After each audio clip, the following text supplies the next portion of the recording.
Entonces lo que les voy a comentar ahora es un poco las definiciones de las clases de complejidad.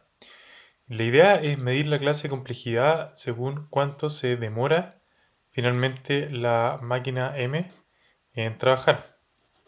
Ahora, el problema con la máquina M es que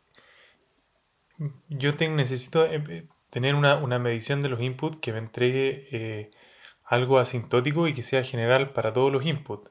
Entonces, por supuesto, tal vez la máquina M, para este input en particular, hace un poco de trabajo. Digamos que pasa del 1 al 2 con un cierto estado. Quizás acá borra el 0 y escribe un 1.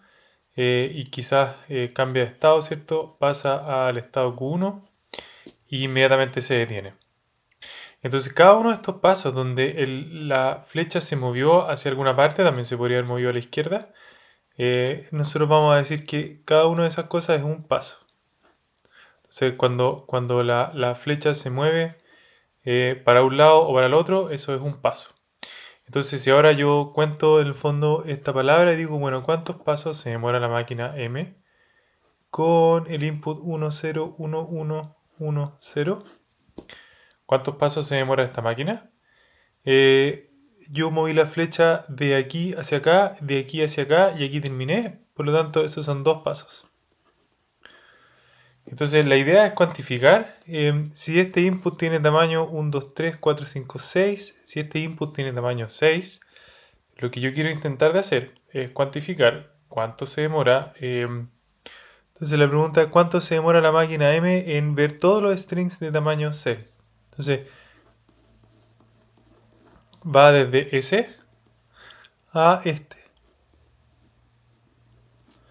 Son todos los strings que tienen 6 caracteres. Entonces lo que yo voy a hacer es que voy a tomar este P sub M de todas estas cosas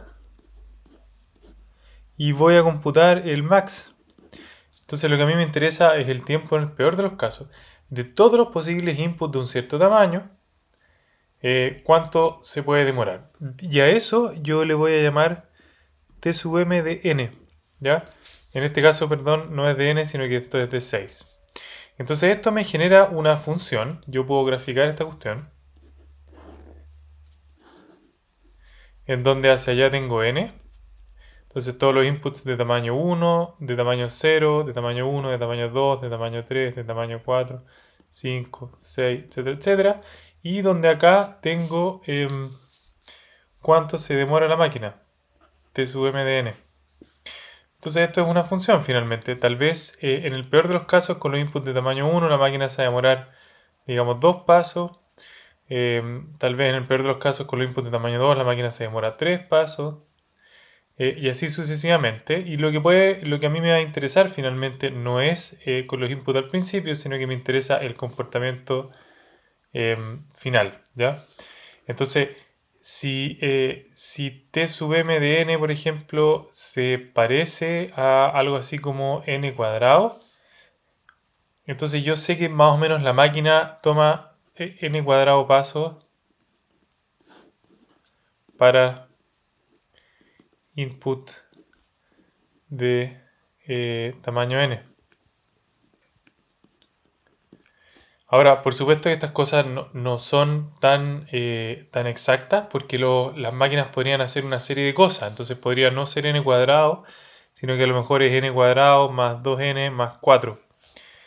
¿Ya? Y a mí por supuesto que me interesa que n cuadrado más 2n más 4 y n cuadrado finalmente son asintóticamente es la misma función, se ve igual. Lo que a mí me interesa es cómo escala toda esta cuestión. Entonces se ve igual. Entonces para eso volvemos a esta notación asintótica. Entonces yo voy a decir que esto va a ser O de n cuadrado. Voy a agrupar todas estas funciones que crecen como n cuadrado en O de n cuadrado. Entonces, si es que la función de cuánto se demora la máquina en inputs de tamaño n es O de n cuadrado, yo voy a decir que m toma tiempo cuadrático. ¿Ya? O toma tiempo n cuadrado. Esa es la forma en que nosotros medimos las máquinas. Entonces, recapitulando, cada movimiento de la flecha es un paso. con eso yo puedo definir cuánto se demora una máquina de Turing para un cierto input. En el ejemplo nosotros hemos visto que se demoraba 2 pasos. Ahora, para todos los inputs de un cierto tamaño, yo voy a ver el peor de los casos, el máximo de todos los pasos de la máquina. Eso es este T sub MDN que está acá. Y esto finalmente entonces es una función. Para cada n, lo que yo hago es que veo cuánto se demora la máquina en el peor de los casos para los inputs de ese tamaño. Y me va a interesar cómo se ve esta función, T sub MDN. Aquí traté de dibujar una cuestión cuadrática, esto se parece más como los casos de COVID-19 en Santiago en este minuto. Pero vamos a suponer que esto es cuadrático. Y entonces, lo que de alguna manera esto me está diciendo es que cuando los inputs son de tamaño n, la máquina más o menos se demora una cantidad cuadrática de pasos. Y para poder hacer eso más formal y para que no me importe todas estas distintas funciones que todas crecen como n cuadrado, yo voy a usar notación asintótica.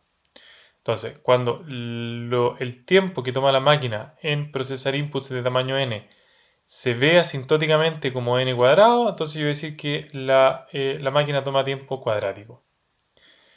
Esas son las definiciones. Entonces, ahora, ¿qué voy a hacer con esto? Ahora yo puedo calcular esta idea de dtime.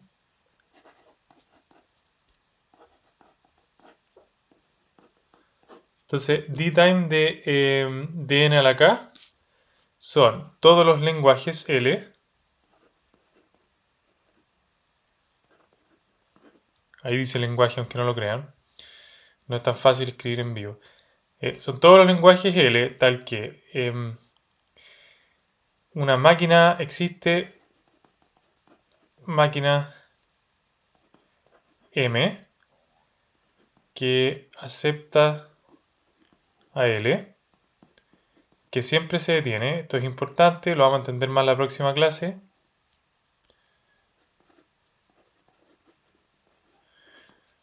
Y que funciona en tiempo n a la k, ¿ya? Y eso significa que el tiempo que se toma la máquina de Turing en input de tamaño n, en el peor de los casos, es O de n a la k. Esa va a ser mi clase de complejidad. Entonces, de alguna manera, dtime de n, esto tiene todas las máquinas de Turing que toman tiempo lineal en el peor de los casos. dtime de n cuadrado son todas las máquinas de Turing que tienen tiempo cuadrático. Lo mismo con n cubo y así para todos estos n. Cuando yo tome la unión de todas estas cosas, voy a llegar a tiempo polinomial. Son todas las máquinas de Turing que toman tiempo de algún polinomio. Si yo hago lo mismo, pero con 2 elevado a n, 2 elevado a n, 2 elevado a n cuadrado, y así sucesivamente, voy a llegar a exptime. Y esas son las dos primeras clases de complejidad que vamos a ver, en esta clase. Ahora, repito, dtime de n a la k no son máquinas, son lenguajes. Los lenguajes son los que pueden ser aceptados en este tiempo.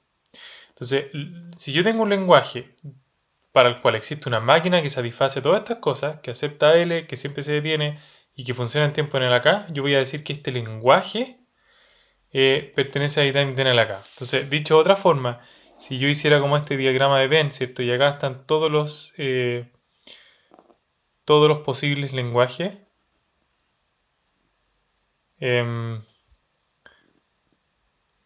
Iba a poner esto, pero no sé si esto es una buena anotación. Voy a decir simplemente lenguajes sobre sigma. Entonces, si están todos los lenguajes sobre sigma, lo que yo voy a ir viendo con estas clases son clases pequeñas. Entonces, acá va a estar ptime. Ptime va a tener algunos lenguajes, no los va a tener todos, pero la gran mayoría van a estar afuera, pero van a haber algunos lenguajes que van a estar acá. Entonces, hay algunos puntos acá. Nosotros ya conocemos algunos de estos puntos. Por ejemplo, el lenguaje de los palíndromes.